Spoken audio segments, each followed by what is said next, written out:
Okay, so I get this question all the time, and it's, can I use non-sleep deep rest to fall asleep? Why is it called non-sleep deep rest? And how is it related to Yoga Nidra? So I'd love to answer these questions in this video. I just taught recently a retreat at Esalen Institute, and this was a #1 question. People kept saying, I think I'm doing NSDR wrong because I'm using it for sleep, and it's called non-sleep deep rest. What's going on here? So I'd love to just level set with some definitions. First of all, NSDR, non-sleep deep rest, the term was coined by Dr. Andrew Huberman. He's a neuroscientist out of Stanford, and he loves the practice of Yoga Nidra. So he wanted to make it a little bit more widely accessible, because when people hear the term Yoga Nidra, they usually think that it's the movement of yoga, and they're not drawn to it. However, when you hear non-sleep deep rest, you kind of intuit that you'll be probably lying down, it might be guided, it'll be restful, and you won't necessarily be falling asleep. This describes the practice of Yoga Nidra, because the whole intention of Yoga Nidra is to relax the body while allowing the mind to remain aware and alert. However, one of the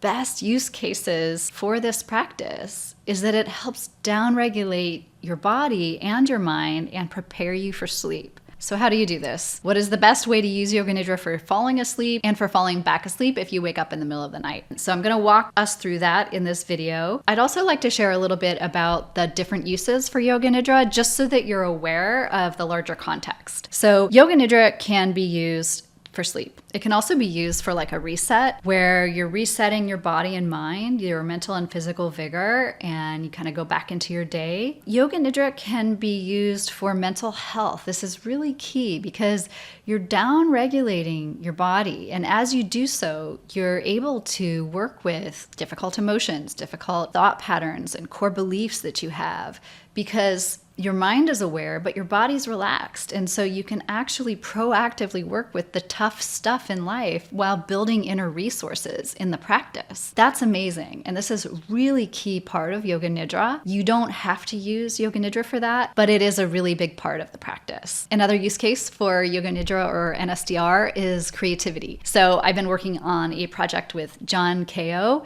He is a professor at Yale. He's got this new course on creativity, and we partnered together and created a couple of NSDR practices to help people be able to take the inward turn and go right into that liminal state between wake and sleep, where problem solving and creativity can happen. So just like with Einstein, who maybe held a rock in his hand and then started to fall asleep, the rock would drop and he'd wake up and have an insight. Some evidence suggests if your body just dips in and out of N1, some of the light stages of sleep, and then you go back to a problem, you're more likely to solve it than if you had never dipped into N1, or than if you had gone too far into deep sleep. So talk about creativity another time. One of my favorite uses for Yoga Nidra is spirituality. Essentially, Yoga Nidra has been around since at least a couple hundred BCE, and the first mention of it was in the Mahabharata, which is the same text which includes the Bhagavad Gita, and comes out of India. And Yoga Nidra was referred to as deep sleep under the spell of spiritual meditation. So for a couple of thousand years, this practice has been used as a process for spiritual inquiry.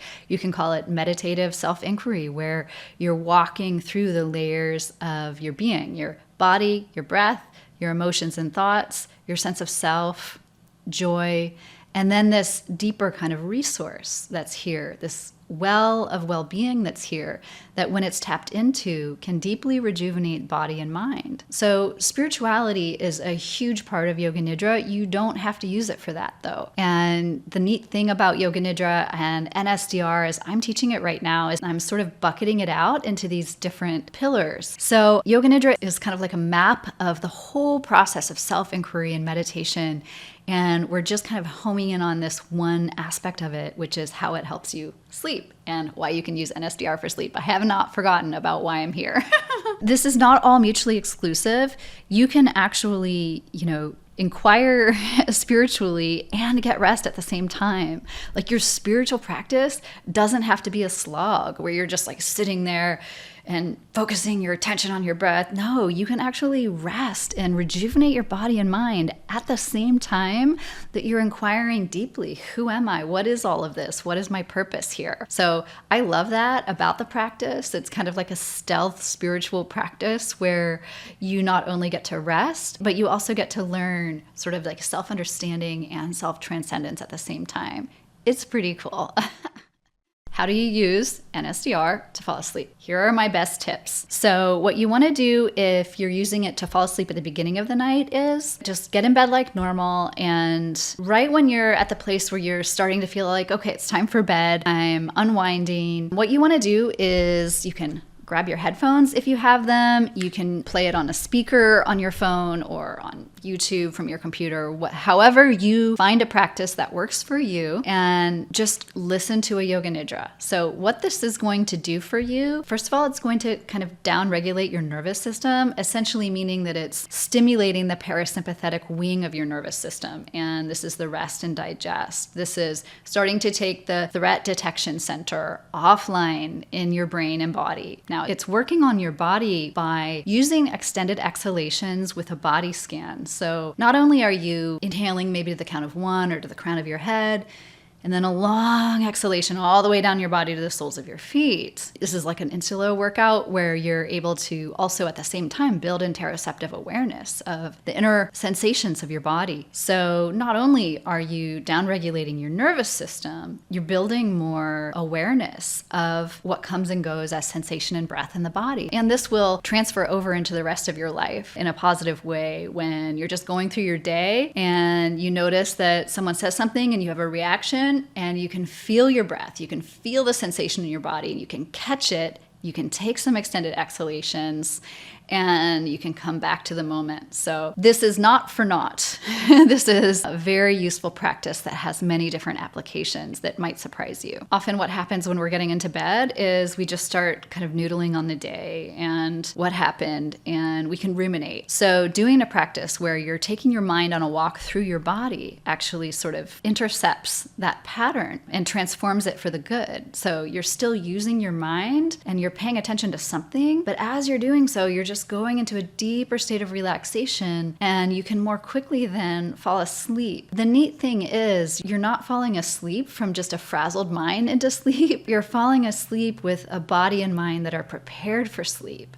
And that's what's so key and awesome about NSDR for sleep. Now, some people have no problem falling asleep, and that's great. And then they wake up at 3 a.m. Now, this is often happening because this is when we're starting to get into the REM cycles and we're dreaming and we're processing the day. So if you wake up, so you have to go to the bathroom, or you wake up out of a dream, usually you're in a bit more of a sympathetic arousal state because maybe you were being active in your dream and you're trying to process the previous day. So just throwing on the headphones, getting right into a Yoga Nidra is going to down-regulate your body and your mind to help you go back into sleep. You don't need to solve those problems that happened the day before. You're going to solve them in your dreams, and you're going to integrate what's happened in your dream life in the REM cycles much more quickly and usefully than you will if you're just laying up at 3:30 a.m. thinking about what that coworker said to you. So you want to use the gifts that your body and mind give you with the REM cycles by supporting yourself to just go right back into sleep. I hope this is helpful in terms of the mechanism behind what's happening when you do NSDR